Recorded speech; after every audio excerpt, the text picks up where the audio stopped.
ti dì sí dì ẹ jẹ́ kí n play lè àwọn òbẹ́ nìkan jà ó bá kí gbogbo ilé la fẹ́ kọ àwọn orin tó gbayì ìṣẹ̀lẹ̀ ni ó bá yín dóde o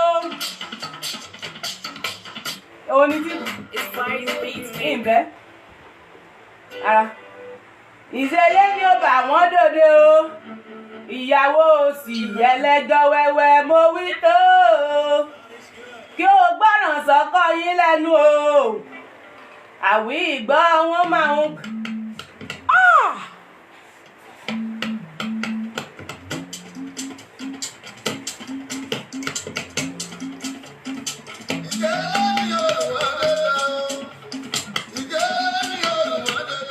ìyàwó òsì ẹlẹ́jọ́ wẹ́wẹ́ mo wí tó kí ẹ gbọ́ràn sọ́kọ yín lẹ́nu gbọ́ràn sọ́kọ rẹ.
ìyàwó ti gbógun wọlé yóò dógun kò sí tí kẹwàá ó fi ọ̀sẹ̀ wọ́n ti fò bu ẹjọ́ ògùn.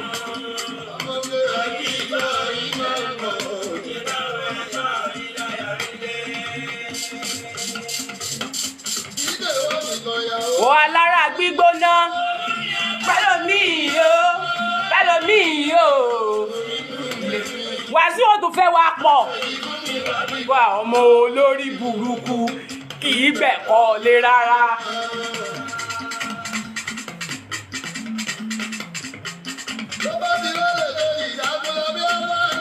kí ló tí ì rí wọn ò torí ẹnìkan dákó kéwà bó bá ti sú ẹ̀ kó yà máa lọ ọmọ òní wokòwòkò.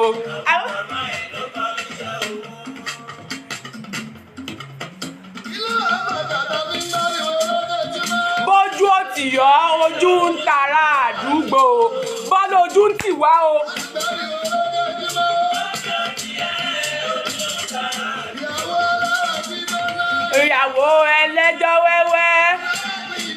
ìyàwó ẹlẹ́jọ́ wẹ́wẹ́ gbọ́dọ̀ kí o fẹ́ ọtí ẹ̀ ti lu àwa ti wọlé. Stop terrorizing! Say no to cyberbullying! Stop terrorizing people!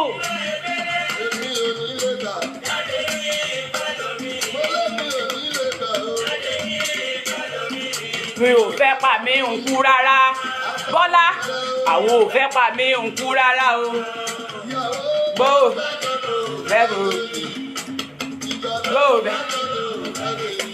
wàá ṣe lé mọ́sù nílé ọtí ẹ̀ ti dá lé mọ́sù ọ̀nà.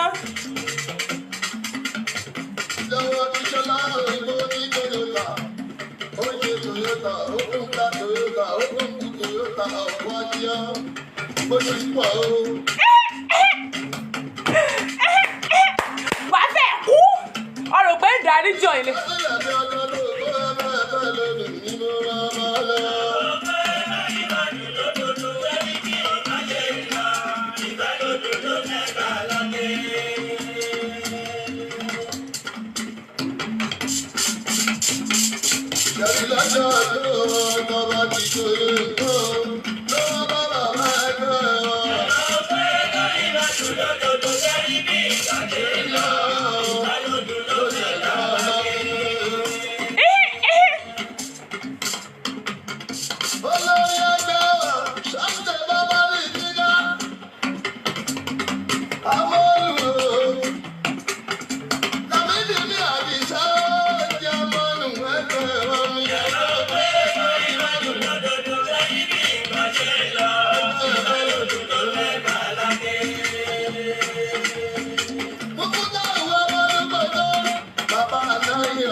ẹrù làǹtí mi máa ń kó gbogbo tí mo kó sí pọ̀ nǹkan burúkú ni mo fẹ́ bẹ́ẹ̀ yọ ń bẹ̀ ó ga jù kílò mẹ́wàá ni yẹ wo tí mo bọ́ fi sí blanketi mẹ́ta bẹ́síìtì tó pọ̀ ìníyọ ilé èkó ìníyọ ọ́fíìsì mi ìníyọ fọ́ọ̀mù mi lọ pọ̀ tó báyìí.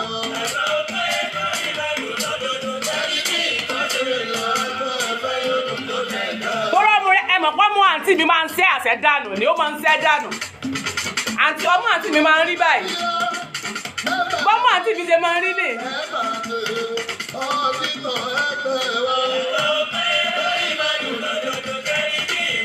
ẹni pé mo ti jò ìdí àǹtí rẹ̀ rẹ o ọ̀rí pé ó ti jò.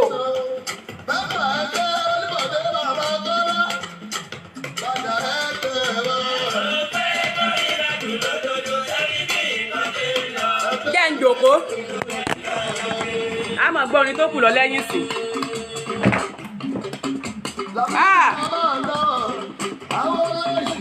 ìní dìlítì rẹ o ìní stọ́ọ̀pù orin yẹn jẹ́ kí n mọ̀ bọ̀ ìní stọ́ọ̀pù ẹ̀ ijó yẹn gbá ski ijó àtòrin ni ó gbá skin ó kọjá rádaràda mo máa play bọ́lá bẹ́ẹ̀ yẹn so tí n bá máa play rẹ̀ tí n bá jẹ́ kó mọ̀ kó máa feel ẹ̀ jẹ́ kí n bẹ́ẹ̀ orin náà dá ẹ̀yin tẹ̀ ń ṣe ilé ayé ń bọ̀ o ẹ jẹ́ máa lọ bá ń play ẹ̀ ẹ̀yin èèyàn mi mo kí n sálàáfíà lẹ́wà jíire bí níbikíbi tí mo ti ń gbóyin ẹ rí i pé mi ò kí ẹ̀yin èèyàn mi lénìí a ní ká sáré gíráàpù bẹ̀ yẹn kó tó di pé a máa padà ọ̀tọ̀ ní tá fẹ́ ṣe ṣùgbọ́n báyà ti wà sórí ọwọ́ wa bọ́lá wọn bẹ́ẹ̀ wí. dànù ni èmi ò mọbi tó mú tí kún àkúnfàyà kọ́mú èèyàn kún kó tó wá kún àkúnfàyà ọ̀dọ̀ àǹtí bọ́lá mo ti rí. ọkùnrin ìwọ ló wá láti pa tó fi increase padà ní island ìwọ ló wá láti pa Tokunbo the terrorist jẹ́ ń wọ́ sí ìfún má jẹ́ kí n ṣe. Tokunbo the terrorist okay Bọ́lá the terrorist. olórí burúkú ni Tokunbo. olórí burúkú ni Bọ́lá. Bọ́lá Adébọ̀wálé olórí burúkú terrorist ni ẹ́. the terrorist woman. terrorist ni ẹ́. everybody look at the terrorist woman. èmi gòsè fún ọ nísìn mo fọ́tò rẹ̀ wà yìnbọn wà jáde. look at her. United Nations do something. United Nations do something. Canada, do something. Everybody all over the world with her team. She called a terrorist team. Legal team. Photo header. Look at her. Esther Tokunbo Abodere. But you remember the time you were calling me poor? That you said, I dare lose my glory that I'm no longer fine. See the terrorist face. She's terrorist. You see? She's terrorist. She's bullying people for years now. She's terrorist. Bọ́lá Adébọ̀wálé. Bọ́lá Adébọ̀wálé. She's terrorist. She's a terrorist. She's a terrorist. Bọ́lá, see. She's currently bullying. She's currently bullying Elizabeth and everybody. She's currently bullying me. Bully Teddy Omologo. She's a terrorist. She's bullying everybody since years back now. See her face. See the world. Canada nation, Canada. United Nations, see the face. See her face. See her face. She's terrorist. You are terrorist. You just talk. I mean, you must walk. Ajẹ́ má ṣe pé ọmọ yẹ kó ha ilé yín.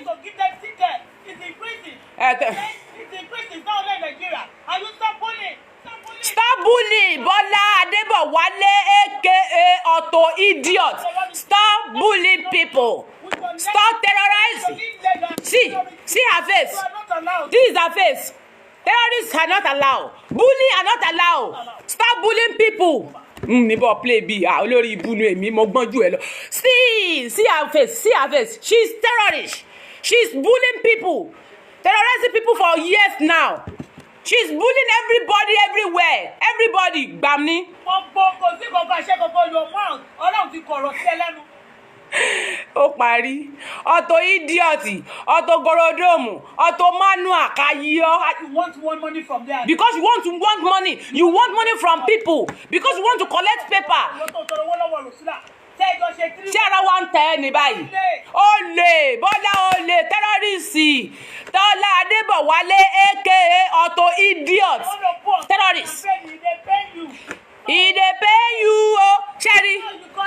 This is her face. She's terrorist. She's terrorist. In the United Nations, you must to sit for this woman. She's terrorist. She's bullying people. Share not to Zimbabwe. You are terrorist. You are bully. Olè ó fẹ́ gbowó ó lè rówó gbà. Ọlọ́mú àṣẹ́dá gbó ọlọ́mú sẹ́dánù rè. Ọlọ́mú sẹ́dánù ẹrù ipò ó wà lẹ̀ ó pọ̀ lẹ́wọ́. Ẹ wo tèmi àti ẹ wo síra wọn. Ẹ wo ọmú àmì àti ẹ síra wọn. Ẹ wo kí ni ìyàtọ̀ nu wa ẹ wo. Ẹ̀rọ ọmú yẹn wo bó ṣe kún. Àkúnfàya ni ọlọ́mú àkúnfàya. To every country, not only Nigeria. Not only Nigeria o. Bola, you are a terrorist. You are terrorizing people. Stop bullying. Stop bullying on the Facebook. Stop bullying everybody. Bola olè Auto Auto gorodomu àfi kó wálé ní kó sunkún kó wá lọ́la kó wá sunkún sáwà là kó bá ẹ nẹ. Sáwà là kó bá ẹ. Olè ẹ dákun sáwà là kó bá Bọ́lá ẹ dákun. Bó ṣe ń bẹ́zù lówó rẹ lady ti jẹ́ ni ó dárúkọ. She's bullying somebody. She's bullying somebody. She's bullying somebody. See her face. See her face. She's bullying people because she wanted to collect the paper from Canada. She's bullying people. She's olè. She's a thief. You are a thief. Olè Bọ́lá olè. Ẹgbẹ́gbẹ́ olè.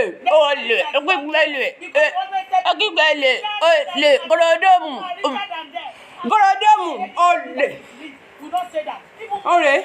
Bọ́ọ̀mù rẹ̀ ṣe rí ni ọlọ́mú àṣẹ́dánù. All the speaker on the Facebook, bring down your account, bring down your statement. What is your problem? What is your problem? Ìwọ ló kàn sọ pé o kọ́lé ọkọ gbá wọn gbà lọ́wọ́ ẹ̀ wọ́n gbà wọ́n lọ́wọ́ ẹ̀ kò sí nǹkan kan. You are a terrorist. Stop bullying. You must to stop. We are going to report you. We are going to report you, Bola Auto Adébọ̀wálé, United Nations. A máa bẹ orí Bọ́lá mọ́ ṣe bẹ orí Saddam Hussein. A máa padà sẹ́ńdẹ̀ lọ. See her face. Is it? See her face. Terrorists are not allowed. Terrorists are not allowed. Terrorists can never allow everywhere. Can never allow. See her face. See her face. She's bullying people. She's a terrorist. See, she's a terrorist. She's bullying people. Olè. AKA, her name is Bola Afolashade. Bola Afolashade Adébọ̀wálé is her name. She's terrorist. You see her face. Olè wàá máa terrorize àwọn èèyàn. Olè ẹ kígbe olè. To preach to the country, the government of Nigeria, you talk to them, you block them, not that you be causing them, not that you be blackmailing, you send them because you want money from them. You send it. You did this also. You do this. You are terrorizing. You bully K1. You say K1 have Ajale. She has Ajale. He has Ajale. You are the one that said, only K1 ní Ajale. Only MC Oluomo ní Ajale. Koko Zaria ní Ajale. Everyone ó lájale. Ó tún ní a máa bá tiẹ̀ jẹ́ ni. Àdúrà Facebook tó o bá stop ẹkún tó ń sun láàárọ̀ yìí. O ò lè fi divert mi o. Màá fojú ẹ rí mọ̀ bó o ò lè fi ẹkún yẹn divert mi. Ọ̀rẹ́ ọlọ́múṣẹ́ dànù. Ẹ máa kọ́ bẹ́ẹ̀ olè Bọ́lá olè. Ẹ dákun sáwà la kó bá ni. Sáwà la kó bá ẹ ni. Sáwà la kó bá ẹ ni. Òkú òjijì ló máa pẹ́. Òkú òjijì ló máa pẹ́ sí àfẹ́sì. Coronavirus ló máa pẹ́ lùkúlùkù ló máa gbẹ̀mí ẹ. Olórí burúkú ni ẹ wò ó olórí burúkú ọmọ àlẹ́ wo lòṣì. Ẹ wo lòṣì ẹ wọ́n máa lè tó ń terrorize àwọn èèyàn lórí Facebook. This is her face. You see? This is her face. Bọ́lá Adébọ̀wálé aka Auto idiot. Auto Bọ́lá Auto gorodomu òní sí her face. Terrorist. She's terrorist. She's bullying people. Olórí burúkú ara ti jáde lára bàjẹ́bàjẹ́ ọlọ́múṣẹ́ dànù. Ó jáde lára ọlọ́múṣẹ́ dànù. Ọ̀rẹ́. Ara ń ta. Ẹ wo sis.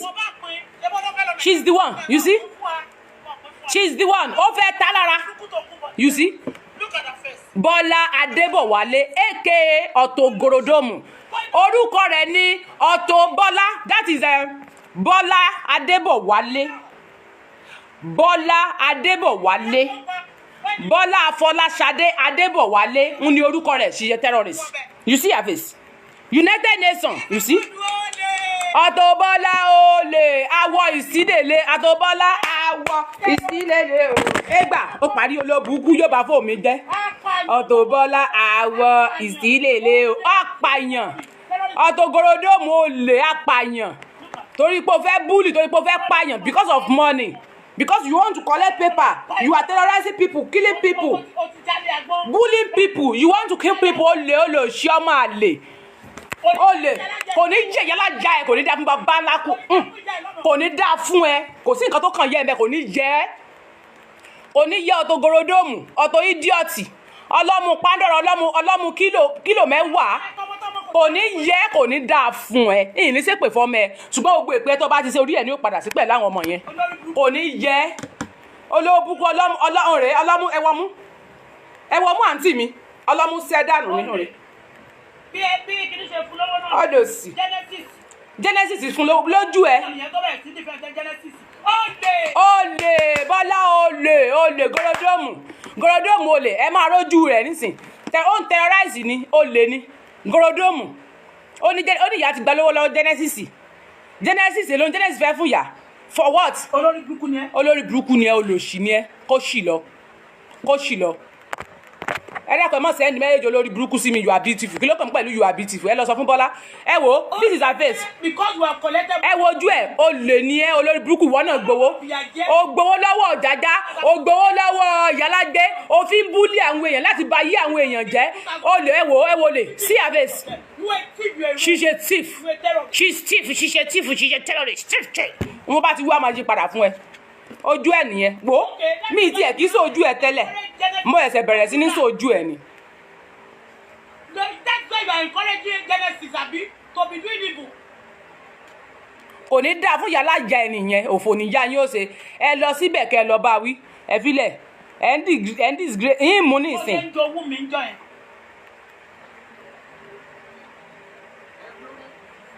Mi ní bá rojọ́ èmi ti sọ sí sálángá tèmi pápápá ni ó ti wọ sálángá ó máa distract mi torí ń ṣe pèbè lè dáadáa. Bọ́lá má terrorize mọ́ ṣíṣe bullying Bọ́lá Adébọ̀wálé ń bọ̀ pín níbí.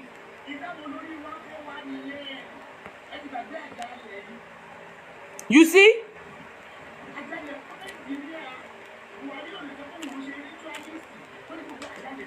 Ìwọ ló sọ pé gbogbo èèyàn ló lájàlẹ̀.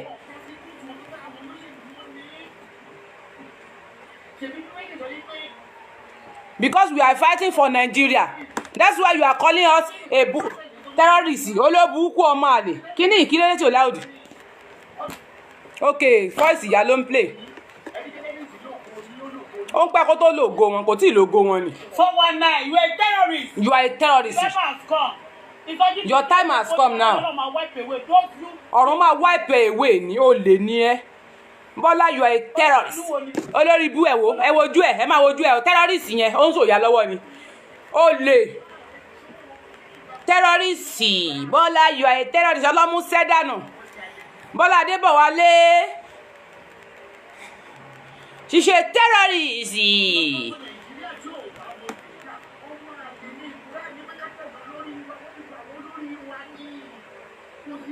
Olè ni wọ́n náà olè. Bọ́lá Adébọ̀wálé ṣe bully. She's terrorizing Esabod because she's using that as a prank to get permanent resident in Canada. United Nations, take note. Ìbáyín kọ́ ẹ wo United Nations, take note. United Nations, see her face. Bọ́lá Adébọ̀wálé ṣe bully. Bọ́lá Adébọ̀wálé is a bully. She's terrorizing Esabod because she is using that as a prank to get paper, to get a permanent resident in Canada. United Nations, Canada government, take note. She's wicked woman. You see her face? You see her face? She's a terrorist. She's a terrorist. Don't terrorize everybody. She's a terrorist.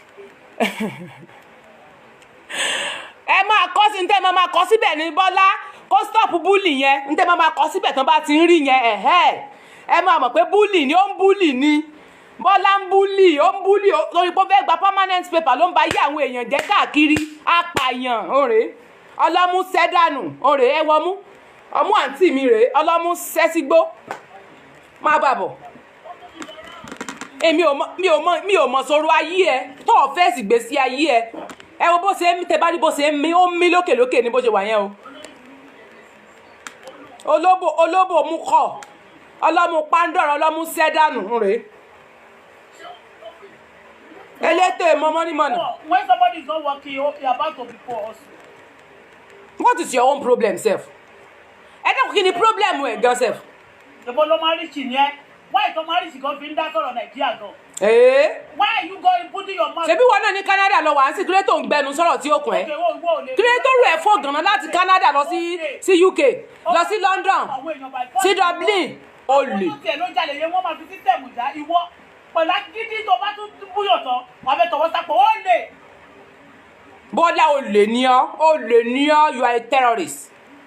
Elétè mọ́mọ́ rí mọ́mọ́ elétè mọ́mọ́ rí mọ́mọ́ say no to cyberbully ọlọ́mú mú kọ̀ yín mọ̀ bọ́ yọmú rẹ sókè bó ṣe ń ṣẹ́ dànù ní òrè bọ́mú rẹ ṣe rí nì. Ara fìlà tó ní kiri ń tà lọ́dún. Kí wà ń tiẹ̀? Ṣé bó ṣe bá ṣe dé bó ṣe máa dé lórí wọn náà lè lè? Kí n ti tiẹ̀ pẹ̀lú tó bá wọ́n ká ẹ dẹ́kun kí ló kàn bẹ́ẹ̀ wọ́n tún ti ń jẹ́ lọ́ọ̀sì fìlà báyìí ó tún ń jẹ́ lọ́ọ̀sì fìlà ṣé wàhálà bẹ́ẹ̀ pa Bọ́lá ni.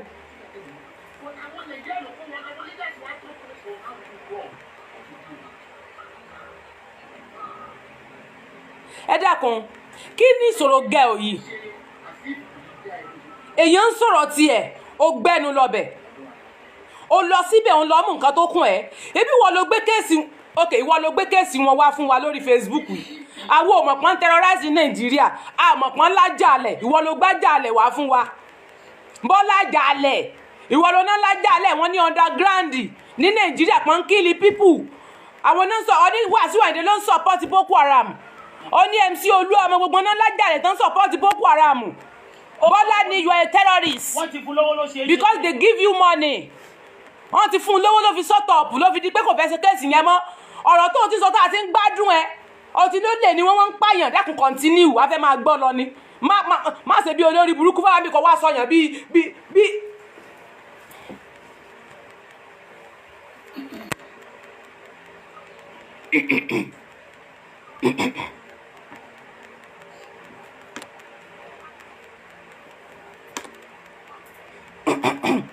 Ọlọ́mú sẹ́dánù ta ló kó bẹ́ẹ̀ ńgbà tó gbé kéèsì lọ oníkìyà bẹ́ẹ̀ ṣe kéèsì màmá dẹ̀ ní kó lọ mú ẹ̀rí wá that is evidence kóun tó lè continue láti lè bẹ́ẹ̀ dáwọ́lé iṣẹ́ rẹ̀ màmá ní kó lọ mú ìwé wá kó lọ mú gbogbo ẹ̀rí wá that is evidence ẹ̀ kó mẹ́wàá evidence tó fi ní àjálẹ̀ wá oh they re provide that is why you are attacking that woman since then you are attacking her because she doesn't do your work eléri ibu gorodomu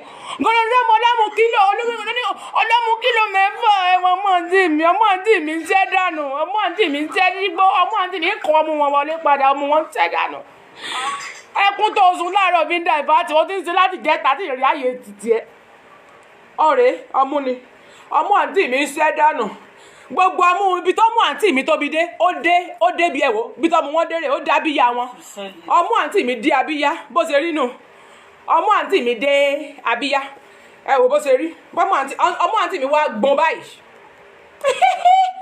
ọlọ́mú gọ́rọ́dọ́ wọ́n ní ẹ́sàbọ̀dù ni wọ́n pè ń pọ̀ tẹ́rọ́rìsì ọmọ yẹn pọ̀ tó pèyàn ó ìpèyàn ní ìjẹta then they should bring down their account number there is somebody. ọmú mi ni ẹ máa wò ọmú rèé.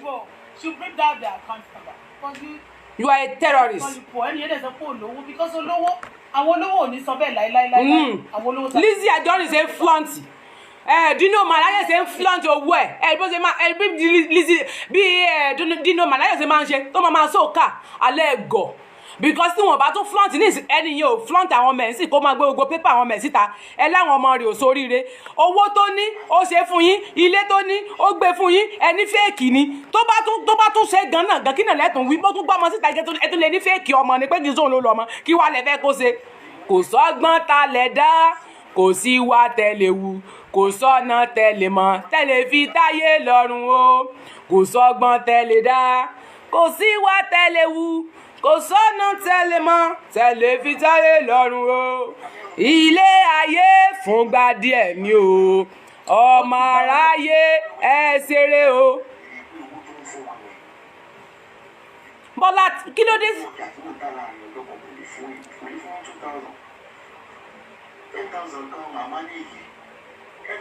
Bẹ́ẹ̀ ló yín mú súkẹ̀ tẹ́ bá bó ṣe ń pariwo ẹ jẹ́ mọ́ sóòjú rẹ̀ fún yín ẹ jẹ́ mọ́ sóòjú rẹ̀ fún yín but mo fẹ́ ọmú yẹn mi fẹ́ máa sọ ẹ̀ ọmú yẹn mo fẹ́ máa sọ ọmú.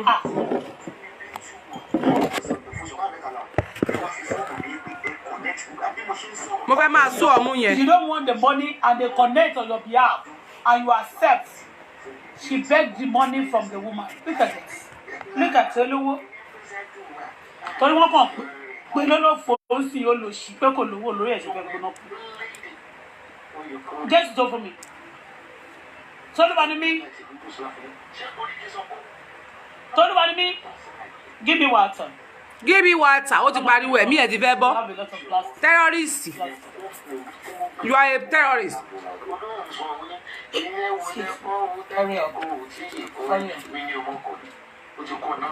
Àbí kẹ́ ẹ lọ kú. Ilé ti wà lẹ̀ náà nù kẹ́ ẹ lọ kú. Yeah, this woman she's a bullying. She's more than you. Èlé ló ń gbà. Gbogbo owó tó ń sọ fún mi lórí YouTube mi ò tí ì gbà kankan. Ṣùgbọ́n gbogbo ẹ̀ ní wọ́n kọ sínú àkáǹtì mi ní ìgbà kọ́bọ̀. Èlé ló gbà. Ta ni wọ́n sanwó fún? Ọlọ́mú gorodomu. Ajagun náà ó lè. Bọ́lá ajagun náà ó lè. Tolúwa ni don't forget. Ọmú mi ni mo fẹ́ kẹ́ máa wò. Àyà mi ni ẹ máa wò. Àyà mi ni ẹ máa wò. Ẹrù tí mo kó tó jowú ẹ̀ lọ. Rèé. In the back. Ẹrù tó jowú ẹ̀ lọ. Ẹrù tó jowú ẹ̀ lọ. Ọmú yẹn ń ṣẹ́ dànù gidi. They're going to give tickets. Àfà tó jókòó yẹn group ni wọ́n àwọn àfà abẹ́rẹ́. Fúlàní ló ń bá wí yẹn àfà Fúlàní. Ritualists they do. Stealing scamming they do.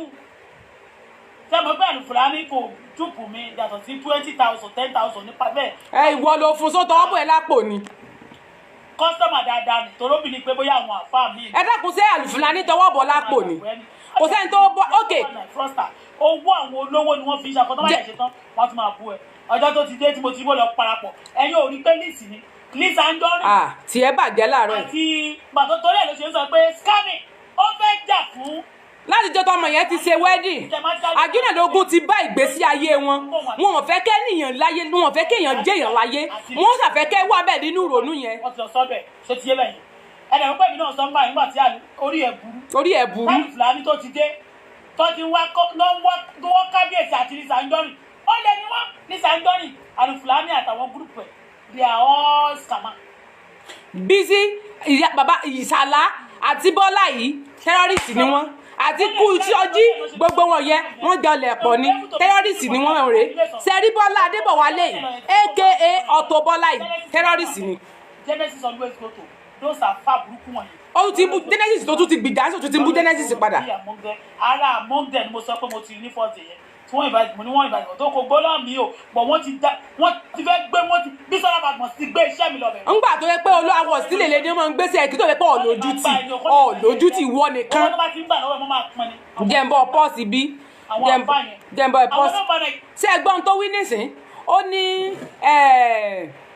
ó ní Bísọ́lá Badmus ó ló ti na sí àwọn rí fún àlùfùlání ṣé wá rí pé ọmọ àlè náà ránṣẹ́ dé tó ṣe rí pé àwọn gúrùpù àwọn tí wọ́n ṣe kéde rí pé wọ́n ṣe rí pé wúrẹ́ ni wọ́n báyìí ẹ̀yìn náà ránṣẹ́ dé tòrútòrú ẹ̀yin kan náà máa rántí burúkú ẹ̀yin kan náà máa gbé fún yàn káàkiri pé lọ jẹsẹ̀ one night stand ni ó náà ti ná sẹ́hìn rí because gbọ́ mọ̀ pé olóbùkún ni ọmọ ń fọwọ́ ni ò kí fowó títí ẹ bí mo ṣe gbọ́ nígbà tí success ń sọ̀rọ̀ ńgbà yẹn lọ́hùn ó ní bólò kì í fi owó rẹ̀ ṣàánú fún obìnrin láyé wọ́n ní kò sí bí obìnrin ṣe lè wá sí ọ̀dọ̀ Bọ́lá tó lè béèrè ìrànlọ́wọ́ wọ́n ní Bọ́lá ò ní fún wọ́n ní Bọ́lá ò lè fún ní owó yẹn láyé ṣùgbọ́n tó bá ti jí ọkùnrin ni wọ́n ló máa fún wọn ní bẹ́ẹ̀lì ni bẹ́ẹ̀lì ló máa jù fún ọkùnrin ẹ dẹ́kun sáwọn alábà tiẹ̀ jẹ́ ni sáwọn alábà tiẹ̀ jẹ́ ni Bọ́lá you are a terrorist stop bullying people you are a terrorist olè ní ọlọ́mú sẹ́dánù ọlọ́mú pàǹdà ọ̀rẹ́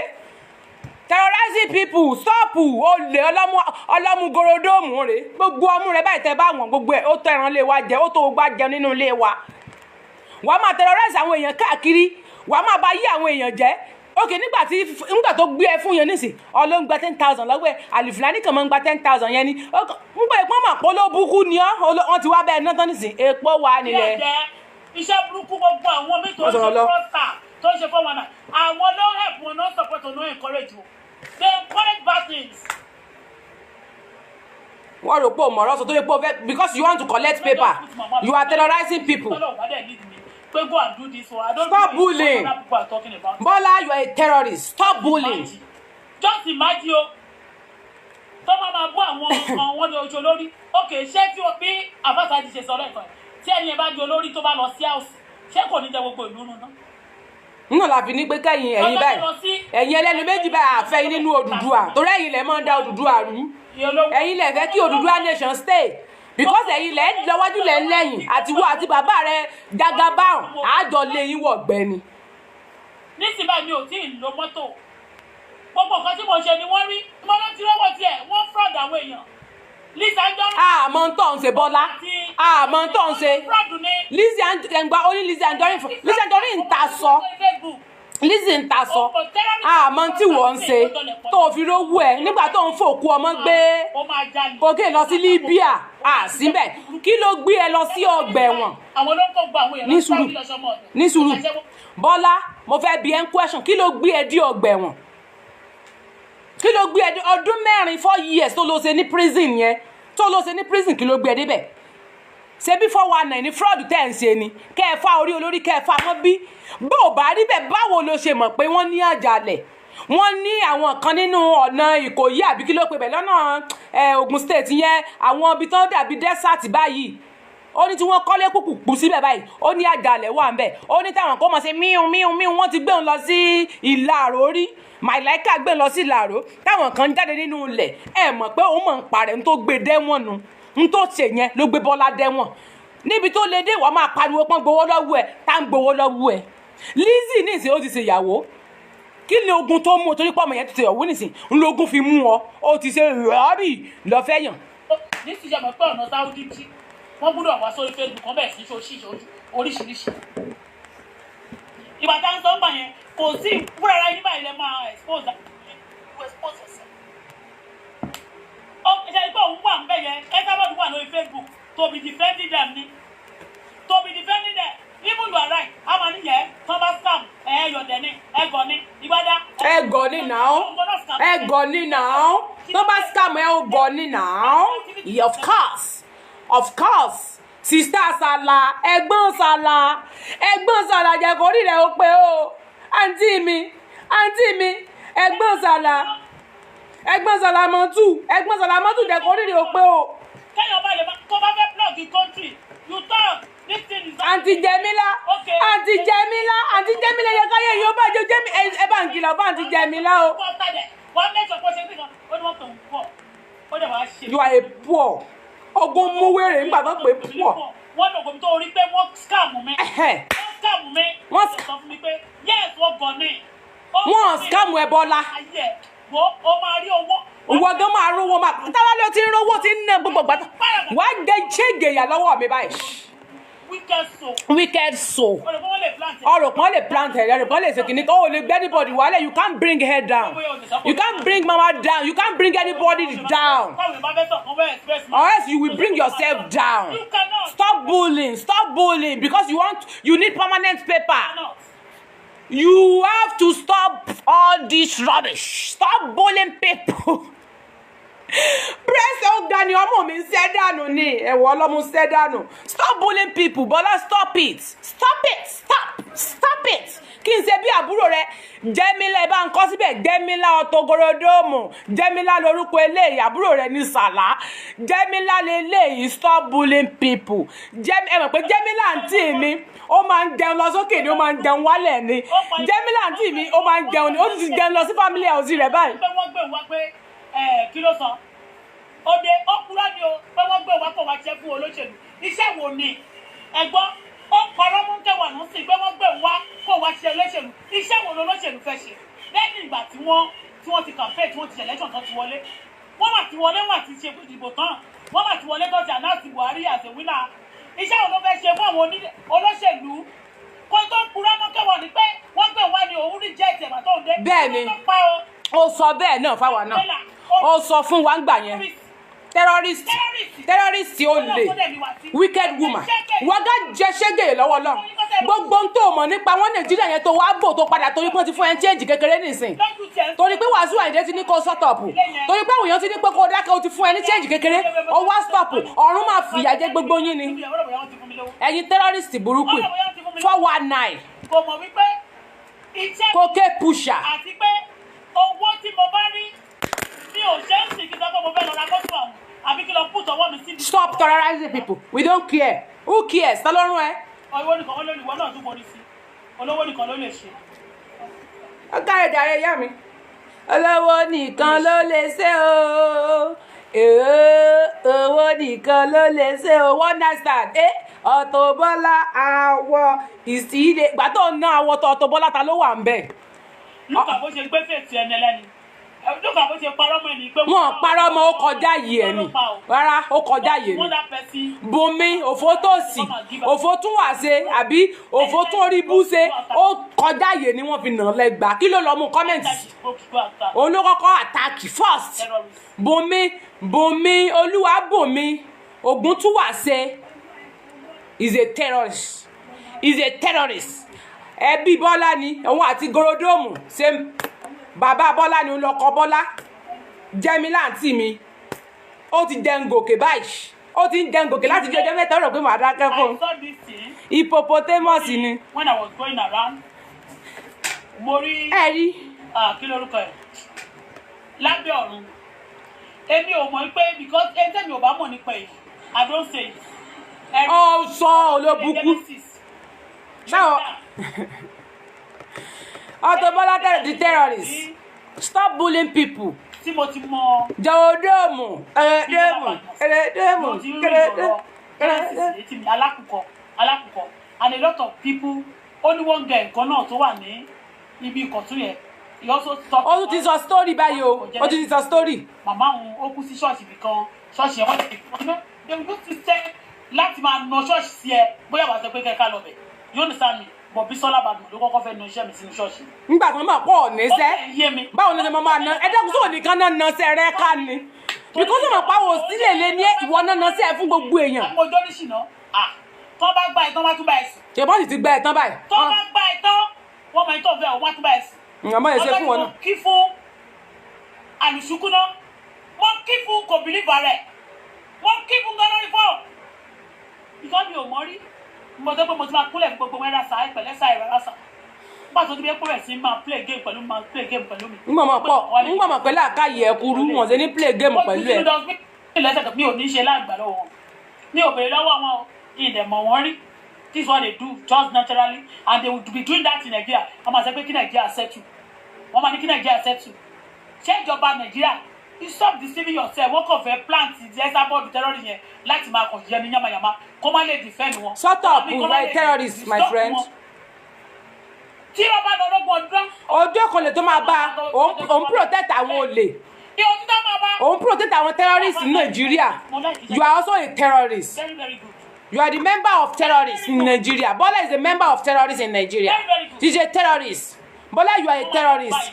tó bá wáyá tó ń bá ẹ tán tógun ní o wọ́n lè kúrò wọ́n lè lọ ṣe sí wọn ni wọ́n lè lọ ṣe sí ìṣìná ni ẹ wá lè bímọ kò rí owó ò ní ìyẹn ṣe o kò rí yẹn ṣe o àwọn individual ó máa sọ̀rọ̀ ìjọba wọn kówó àwọn individual tó ń ṣe ní Nàìjíríà ṣé ìjọba ni ẹ sábà ọlọ́mú 5G tó bá dé ipò kan ní àkọlé ọlọ́run tiẹ̀ ní jẹ́ ibi ipò ó máa lọlẹ̀ ní ipò òkú ló máa lọ.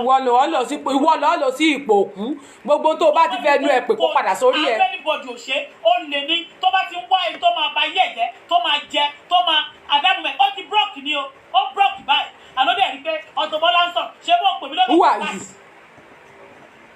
wọ́n dẹ̀ rí pé Auto Bola and again kò ń ṣe torí ẹ̀ la ṣe ń gbé wá sórí Facebook a lè ṣe gbogbo nǹkan tó bá fẹ́ ṣe secretly and hidden but because of àwọn tó ti etí tó gbà ló gbúdọ̀ gbà bọ̀. because you need money. wọ́n lè pé everything tí mo sọ lórí Facebook yìí. because she need money she need permanent paper in Canada.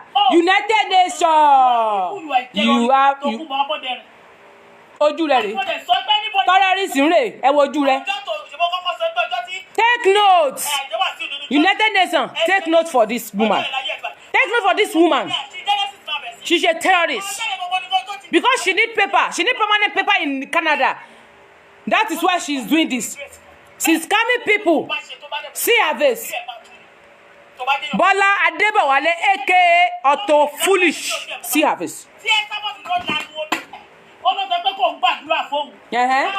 ẹ sábọ̀dù máa ní kí Genesis tó ìjọba ní pé tó dájọ́ sí láti jẹ́ ẹ sábọ̀dù gbàdúrà fóun ẹ ní mọ̀ pé wọ́ọ̀sì lọ sábọ̀dù lọ èmi ò mọ̀ pé Genesis tiẹ̀ ti lọ sábẹ́ ọ̀run rí ó ti lọ sábẹ́ ọ̀run rí ó ti oríṣiríṣi nǹkan ti ṣẹlẹ̀ níbẹ̀ yẹn àwọn boys àwọn sàkámà jẹ́ àwọn oríṣiríṣi àwọn ọmọ onídán ló fi ṣe pásọ̀ ló fi ṣe wòlíì ànígbà tí mo kọ́kọ́ wá sórí Facebook báyìí tí mo ti sọ̀rọ̀ pé àwọn àfá kan wọ́n jẹ́ dúkọ́ wọ́n Genesis mi kan wọ́n máa gbé àwọn èèyàn sẹ́yìn ni wọ́n máa bẹ̀ sí gbàdúrà màá lọ́wọ́ sọ pé lọ́bẹ̀ sí súnmọ́ àyìnlé wà. Solomon Lesiasi wá wò bòyàwó rẹ jẹ́ ìfò bòyàwó rẹ wọ̀n ẹ́ bàbá rò bòyàwó rẹ bó ṣe wú wò bòyàwó rẹ bó ṣe wú. mo rí pé of recent náà take it back mo rí pé. ẹ ti ròbò rẹ ẹ wò bò rẹ bó ṣe wú. yóò jẹ́ pé ó ti interview ẹ̀ rí wọ́n gbé síta. ẹ rí bó ṣe wú. ìsọ̀rọ̀ ń pa ìlú ń jẹ́ bẹ́ẹ̀. nígbà yẹn náà ni kí lórúkọ àlùfáà. ẹ wò bo àǹtí mi bó ṣe wú. àlùfáà nìyẹn òun náà tún ṣe kí ni. òbò àǹtí mi wú o. eléyìí kọjá bẹ́ẹ̀ ẹ wò bò. gorodomu wò bò rẹ bó ṣe wú Solomon. And moreover, let me tell you, all these people ẹ mọ̀ kan tó ṣẹlẹ̀ tó bá wá sọ́dọ̀ mi báyìí. kí ló gbé ẹ dé ẹ̀wọ̀n kí ló gbé ẹ dé prison Bọ́lá ajagungbalè ajagungbolè. but because wọ́n mọ̀ pé òun ló máa já iṣẹ́ wọn wọ́n mọ̀ pé ní facility ẹ̀ táwọn bá ti débẹ̀ àwọn ò ní lè operate you understand me so wọ́n á make sure pé wọ́n barricade wọ́n á make sure pé relationship yẹn kò ní lè wọ́n. sọlọ́sọlọ́ olówó ní ọkọ Bọ́lá. tó jẹ́ pé wàá dúọ́kì tó wẹ̀ etí tó ológo they want you to marry kò sí nǹkan tí wọ́n lè máa set ọkùnrin kó máa pẹ́ kó ya fọ́tò ẹ̀kọ́ lọ gbé torí pé wọ́n kàn fẹ́ da lérú rúni and they been doing it for K1 also for a long time. You are also doing that. majority àwọn tó. You are the member of them. You are the member of terrorists in Nigeria. àwọn olórí Islam gan náà wọ́n ṣe èdè mi ò máa mú mi ní sọ o but Bọ́lá Aláwìyé yẹn 419 ó wà ní ọmọ fraudsters Bàdìmáàdé ó wà ní. How do you know that? How do you know? That means you are the member of them. Kí lórúkọ ẹ̀ tọ́lọ̀ dámì àìgbọ́n kí lórúkọ. Rí ni member wọn ni girl yìí maybe now member wọn ni now she's also a terrorist. Terrorist ni Bọ́lá now. Fraudster ni. You are a fraudster Ahmed. You are a fraudster. How do you know? How do you know that? Mama, we dey gbádùn. Ó wà ní studio báyìí mi ò ní kó kọ́ni fún mi. I don't know you. Ní mo mi mọ́rí. Wọ́n fún lọ́wọ́ jọ yẹn, ilé mi ni wọ́n sùn sí. Lọ́rùn mọ́jú ọjọ́ yẹn, nǹkan ló ṣìṣì ni. Wọ́n fẹ́ fi iṣẹ́ kan, wọ́n fẹ́ ṣe kankan fún mi ní Ìlọrin. Ìgbádá kò dùn bàbá ṣáà sí mi ní èdè. Ìwọ tó tún ti wá sílé mi lọ́jọ́, gbogbo wọn lè ní wọ́n. Tó bá tẹ̀gẹ̀tẹ̀ tó bá ti lè wọlé ẹ̀ báyìí. Wọ́n mẹ́sàn pé wọ́n sọ lé ẹ̀dá. Because ọmọ onínàkúnà ni ẹ̀ náà. Gbogbo wọn gbà tó mi àbí náà tó bí rere. Irú yín pọ̀. Ọ̀rọ̀ K1 ló sọ. Gbogbo wọn máa mẹ́sàn pé wọ́n pin. Wọ́n máa ń rán wọn bí iṣẹ́ mi. Wọ́n ní ẹ mẹ́sàn ṣé K1 ló ń fẹ́ ẹ mẹ́sàn pé. Gbogbo wọn náà ni terrorist because wọ́n mọ̀ pé olépo ńlé ni. Olépo ńlé wọn bẹ́ẹ̀ la. Olépo ńlé wọn bẹ́ẹ̀ la. Wọ́n wá lá gbogbo epo nù ilé ẹgbẹ́ ń sìn ọwá ń kígbe. Wọ́n lépo nù ńlá Bọ́lá jẹ tán Bọ́lá wa ń pariwo ńgbà tán lá epo ẹgbẹ́. Ọmọ lórí burúkú. Gbogbo wọn yẹn ẹni wọn báyìí mo ti rí Genesis bẹ́ẹ̀ gbà tí mo tún rí ọmọ kan mi ò tẹ̀ mọ́ pé ó ti lọ sábẹ́ òru torí pé èmi kò mọ̀ pé n tí mo rí ni mo sọ mo ti rí ní àárín àwọn tí mo rí yẹn wọ́n mo jẹ́jẹ́ mi mo jókòó sínú ilé wọ́n máa invite ẹ come and go to kìnnì kan torí ẹ̀yà alájà tó máa invite mi báyìí sí abájọ nígbà tí mo ṣe ẹ̀gbọ́n kéwàá ń gbà yẹn tó bá ti fún mi láṣọ pé mo ń lọ pàtí báyìí màá ní wọ́n ń pè mí sí kéwàá mi wọ́n pè mí sí pàtí ò kéwàá ló máa kọrin bẹ́ẹ̀ o wọ́n ní kéwàá ló máa kọrin fẹ́ lé má lọ kí ló fẹ́ lọ ṣe má lọ always tell me not to go because èmi ò mọ̀ pé ìgboro yẹn nípọn ìgboro yẹn le ìgboro gbóná gan majority àwọn tẹ rí ìgboro kì í ṣe gbogbo wọn o but majority of them wọ́n fẹ́ pa ẹ̀jẹ̀ ni owó ni o owó ni kò bẹ́ orí ẹ̀dá kò pa ẹ̀ kò pa tiẹ̀ jẹ́.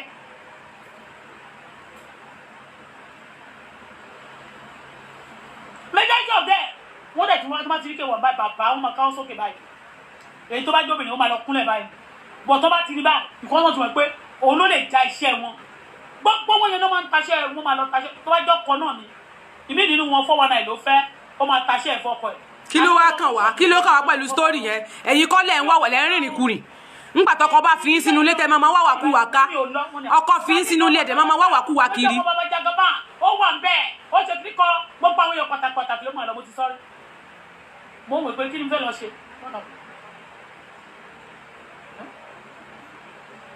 mo ní pé kí ni mo fẹ́ lọ ṣe.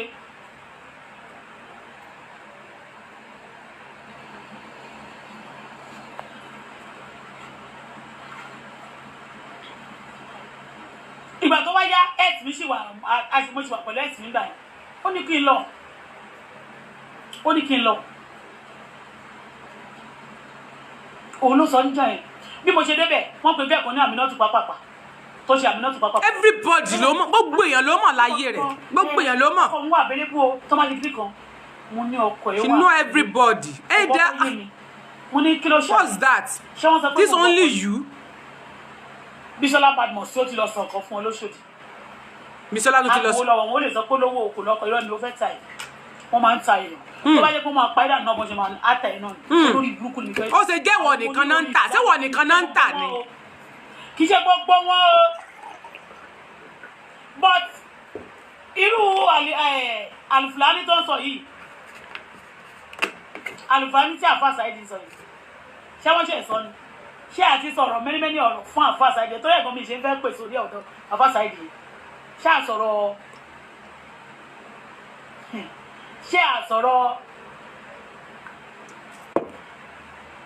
ó sápá lórí àwọn irú Súlẹ̀ Alámàlẹ́kà ń kó ni ṣé àsọ láyé wọ́n sọ̀rọ̀ màmá ni bọ̀ tí ẹ rí pé mo gbé síta báyìí kò láìkì màmá ẹ̀ ṣé màmá tí mo fẹ́ láìkì bọ́ ń gbogbo yẹn táwọn ọmọ ọkọ ti bá wà lórí ọ̀rọ̀ ẹ̀ wọ́n máa mẹ́jọ kó máa gbogbo ilé ẹ̀jẹ̀ ni wọ́n mẹ́jọ kó máa gbogbo ẹ̀ wọ́n bẹ̀rẹ̀ ìkẹyẹ sí gbogbo àwọn èèyàn tó lè gbà ẹ̀ tó ti yé bẹ́ẹ̀ wọ́n fẹ́ jẹ́ tán ló ń jẹ́ bẹ́ẹ̀ wọ́n lè wà náà lọ sọ fún àwọn ará ilé wọ́n lè lọ ń lórí ilé wọ́n lè lọ ń ṣoògùn wọ́n tún máa lo oògùn wọ́n tún máa fàṣẹ báwọn sọ.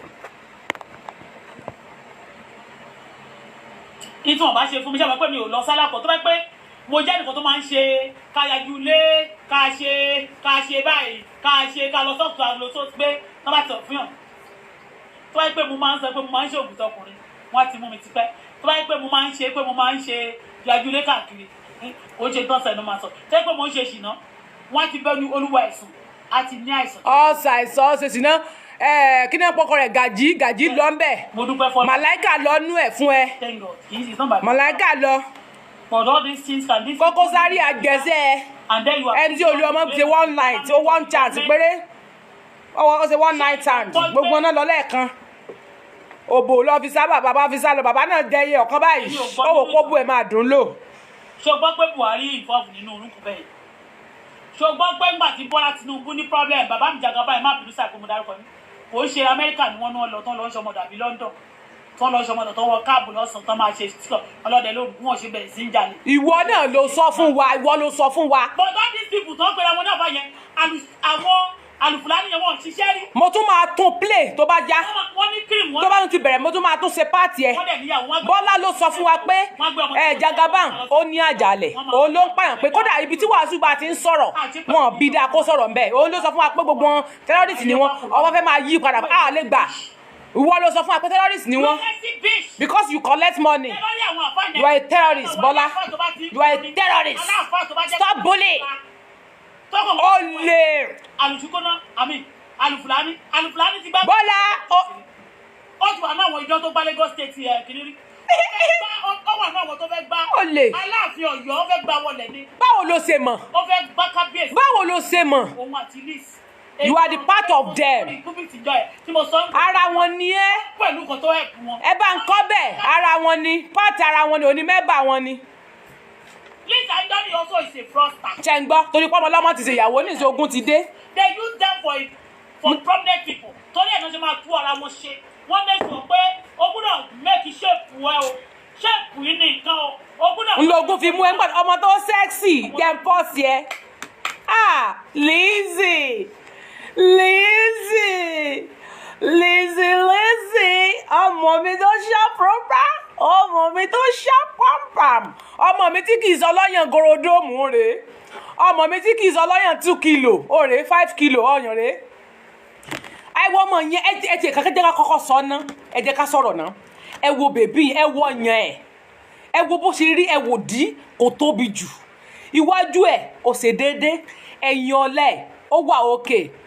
Ẹ̀yìn ọ̀lẹ ó ṣe gbámúsé gbogbo ohun tó wà lára ẹ̀ gbámúsé ni ọmọ yẹn sexy ọmọ tó ṣàpọ̀npà ọmọ tó lẹ́pa ọmọ mi tó sexy ọmọ mi tó sweet porero ogun wa máa ń tì mí bọ́ látọ̀rí wípé wọ́n rí wípé ọmú tàwọn ó pọ̀ ìdí àwọn ó pọ̀ gbogbo nǹkan ara wọn ó pọ̀ ni gbogbo nǹkan tó wà lára àǹtí mi ọ̀rẹ́ ọmú wọn ti ọmú àǹtí mi máa ń ṣẹ́ dànù ní bọ́mú wọn ṣe rí nì ẹlọ́mú gbígbọn ẹ̀wò ọmú àǹtí mi máa ń ṣẹ́ dànù ni tẹ́rọ́rìsì ni wọ́n báwo ni wọ́n ṣe mọ̀ báwo ni Bọ́lá ṣe mọ̀ pé gbogbo náà ní nǹkan náà lájàlẹ̀ ọ̀pá àtàrà wọn nítorí pé ó ti kúrò láàrin wọn ó dẹ̀ rí wípé wọ́n ń flaunt sí wọn tó ń gbádùn wọn ń sáyé wọn ó wá ń wá gbogbo ọ̀nà tó fi máa bá tiwọn jẹ́ tó fi máa gbé wọn wálẹ̀ ìwọ gangan ló lè Bọ́lá you are a terrorist ó ti jẹ́wọ́ fún wa tẹ́lẹ̀ pé terrorist ni wọ́n kí ló tó tún wá padà sẹ́yìn tó yẹ pé ó gbowó because you collect money you are a terrorist Bọ́lá terrorist ni ẹ jẹ́ kí n sọ̀rọ̀ ẹ̀yin tẹ́ máa ń sọ̀rọ̀ wípé Lizzy Anjorin àwọn tó ń gbé kiri pé Lizzy ni ó lọ fẹ́ ẹni tó níyàwó 5 tó bá wo ní kálukú ló lè fẹ́ òun ló mọ̀ pé ibi tí dùnú ohun tí tèmi lè ṣe èmi òkòlè ó lè ṣe ni ohun tí Táyé lè ṣe Kẹ́hìndé lè má ṣe ìwọ fún tẹ́ lọ́rùn ẹ̀yin kọ́ lẹ máa bá gbé bùkátà gbèsè ayé ẹ̀ ẹ̀yin kọ́ lẹ máa bá mọ nǹkan tó ṣe nínú gbèsè ayé ẹ̀ ẹ̀yin kọ́ lẹ máa fún lóúnjẹ yín nìkan lẹ máa bá sanwó ilé kò sí nǹkan tó kàn yín pẹ̀lú any fucking body ó lè marry anybody tó bá wù torí mo rí pé ń sunkún káàkiri ogún mú gbèsè ayé yín sí pé ó fẹ́ ni tó kí ló kàn yín pẹ̀lú yẹn ibi tó rí dùnú sí ni ẹ lè mọ nǹkan tó rí lára máà nìyẹn kó tó fẹ́ kí lẹ mọ̀ tí Lizzy rí lára ẹ̀ kò bá níyàwó 5 kó níyàwó 6 ó lè ní nǹkan kan tó rí bẹ́ẹ̀ náà tó múnú ẹ dùn ó dẹ̀ accept ẹ̀ ó dẹ̀ fẹ́ kò sí nǹkan tó kàn yín pẹ̀lú ẹ̀ kò sí nǹkan tó kàn yín náà kò bí ìpò máa abandon àwọn ìyàwó ẹ̀ wọ́n jọ máa wà pọ̀ náà ni ó máa tọ́jú wọn kò sí ebi mẹ́ni Ọlọ́run yín wí ẹ̀yin Muslims ebi mẹ́ni kí ló kàn yín pẹ̀lú yẹn wọ́n tẹ̀ bẹ̀rẹ̀ sí ní gbé ká ó níyàwó 5 ó bímọ ká kí ló kàn yín pẹ̀lú yẹn ẹ̀ ṣe mójútó gbèsè ayé yín ẹ mójúgbò tó ìgbésí ayé ti yín ẹ mójútó ohun tó bá wọ ní kálukú ló lè fẹ́ èmi tèmi ní mi ìlé fẹ́ tó ti níyàwó ńlé mo mọ tí mo rí tí mo fi ní ìlé fẹ́ ẹni tó bá ti níyàwó tó ní ìyàwó tiẹ̀ báyìí èmi ni mo mọ tí mo mọ̀ tí mo fi ní ìlé fẹ́ ó dẹ̀ ní reason torí pé òun lè máa báyàn ṣíà nǹkan tó bá tiẹ̀ jẹ́ yọ ọ̀kan tíyàwó ẹ ti lọ tàbí tó ti kú a sì gbọ́ kódà ìyàwó yẹn gan ó tún gbúdọ̀ ti fẹ́ ìyàwó ó ti gbúdọ̀ ti bímọ síta because orí wípé èmi tí mo ní ìdìdùnnú mi ì tún gbúdọ̀ wá rí wàhálà ó dẹ̀ pé ẹni ó dẹ̀ ló ń gbà bẹ́ẹ̀ ẹ rò pé kó tó tọwọ́ bọ ná kíyàwó tó tọwọ́ bọ̀wé kí ó ń tó jọ tọwọ́ bọ̀wé wọn ti ní nǹkan ti jọ sọ ni kí wàá lógun tó mú yín sìn kí ni wàhálà gbèsè ayé yín ẹ fọmọ lọmọ lọ́rùn sílẹ̀ ẹ̀yin náà lẹni kó lọ wọ ọkọ pé kò rọ ọkọ fẹ́ ẹni kò lè rẹ́ni fẹ́ kò lè rí kinní kan fẹ́ ó tó rẹ́ni tó fẹ́ ní ìsìnkí lógun tó mú yín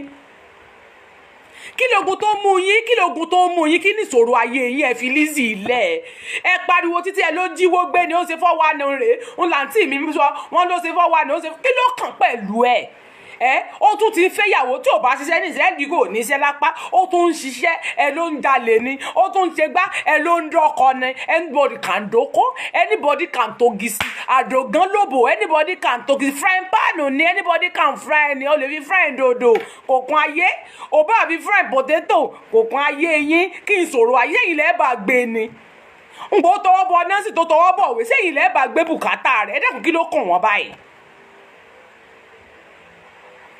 tánu Sàlámọ́tù gbé pósí sí orí ẹ̀ ò bó sí lọ òkè wàhálà àǹtí Bọ́lá pọ̀ ẹ dẹ́kun kí ni tọmọ yẹn ní ọ̀rọ̀ tó wà ńlẹ̀ kí ni ti Lizzy báyìí kí ni ti Lizzy ní ọ̀rọ̀ tó wà ńlẹ̀ pọ́mọ yẹn sí ìyàwó lásán n ló fi di pé ogun ti mú wọn wọn ò fẹ́ kọ́mọ yẹn wọn ń ṣàfẹ́ kéèyàn ní lárí láyé ìjọ tí ìyá náà ra mọ́tò bẹ́ẹ̀ ṣe bẹ̀rẹ̀ sí ní pariwo nu ó ra mọ́tò àlòkù ó ra kinní kan kí ló dé béèyàn kọ́lé ẹ ló kọ́lé béèyàn ra mọ́tò ẹ ló ra mọ́tò mo ní láti play orin kò sọ́gbọ́n tẹ́lẹ̀ dá kò sí wa tẹ́lẹ̀ wu kò sọ́nà tẹ́lẹ̀ mọ́ tẹ́lẹ̀ fi táyé lọ́rùn o kò sọ́gbọ́n tẹ́lẹ̀ dá kò sí wa tẹ́lẹ̀ wu kò sọ́nà tẹ́lẹ̀ mọ́ tẹ́lẹ̀ fi táyé lọ́rùn o kí lèèyàn lè ṣe nílé ayé tẹ́fẹ́ fi táyé lọ́rùn tẹ́ ẹ bá rẹni tí ò bímọ ẹ bù pé kò rọ́mọ bí tó bá tún bímọ ẹ tún ló fọmọ ṣègbéraga sí yín ṣé ẹ fẹ́ pààyàn ni bí wọn lówó ẹ ní wọn lówó bọ́n bá tún lówó yẹn tán náà ẹ tún ní wọ́n tún ti ń fowó wọn flaunt sí yín kí ló dé ṣé ẹ fẹ́ kéèyàn tó sì kú ni ẹ lọ́mọ ò lọ́kọ ẹ ní kò rojú ráyè ẹ nínú ẹgbẹ́ òkùnkùn ló wà ó tún ti bá yín mọ́ ọkọ wálé ẹ tún lọ́lọ́kọ márùn aláya márùn ló tún gbé wálé fún yín ṣé ẹ fẹ́ para yín ni kí ló kàn yín pẹ̀lú ọ̀rọ̀ tó wà ńlẹ̀ yìí kí ló kàn yín bẹ́ẹ̀ tẹ́ ń bọ́ play orin àwọn orin dá àwọn orin tó dáa fúru yín rè jẹ́ sáré bá ń play orin fún ìṣẹ́jú mélòó kan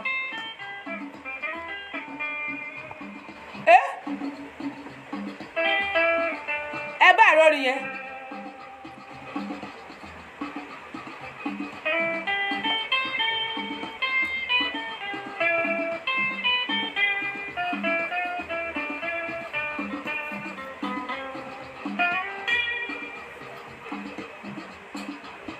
kò sọ́gbọ́n tó lè dá kò sí wa tó lè wu kò sí wa tó lè wù kò sọ́nà tó lè mọ̀ kó lè fi táyé lọ́rùn o orin nu kò sọ́gbọ́n tó ẹ̀rí pòrìn yẹn gbásíkì kò sí wa tẹ̀lé wu kò sọ́nà tẹ̀lé mọ́ tó lè fi táyé Lizzy àtijọ́ tó ti bẹ̀rẹ̀ sí ní ṣe tíátà lọ ti bẹ̀rẹ̀ rẹ̀ nínú àṣàbí mi ìyá mi níjọ́ tó ti lè ra lé sí tọ́kì báyìí ìjọ yìí ló ti bẹ̀rẹ̀ ọ̀tá o tó ti sí fún ẹ pé mo ra lé ìrìn wọn ò fẹ́ kó o ní lárí rárá gada shit wọn ò fẹ́ kẹ́ ẹ ní lárí rárá màmá wọn ò fẹ́ kẹ́ ẹ lálùyọ láyé wọn fẹ́ máa fẹ́ kékeré kún kọ́sà máa ronú kọ́ máa ronú kọ́ máa ronú kọ́ máa ké òrè kọ́sà máa gbọ́ ìbànújẹ́ lórí ẹnìyẹn tán wánu àwọn nu bẹ́ẹ̀ bá tún soríire wọn á tún rojọ́ bẹ́ẹ̀ nìyẹn sórí ibú wọn á tún kígbe ìgbà tẹ́nìyẹn ò bá rówó náà tí ò rí ná láyé ẹ̀ ní ṣèwádìí ìgbà tẹ́bi bá ń pa ẹnìyẹn ẹ̀ ní ṣèwádìí ó ṣe gbígbà tó ń jẹ́ bá dé tẹ́nìyẹn bá ń rọ́wọ́ mú lọ sẹ́nu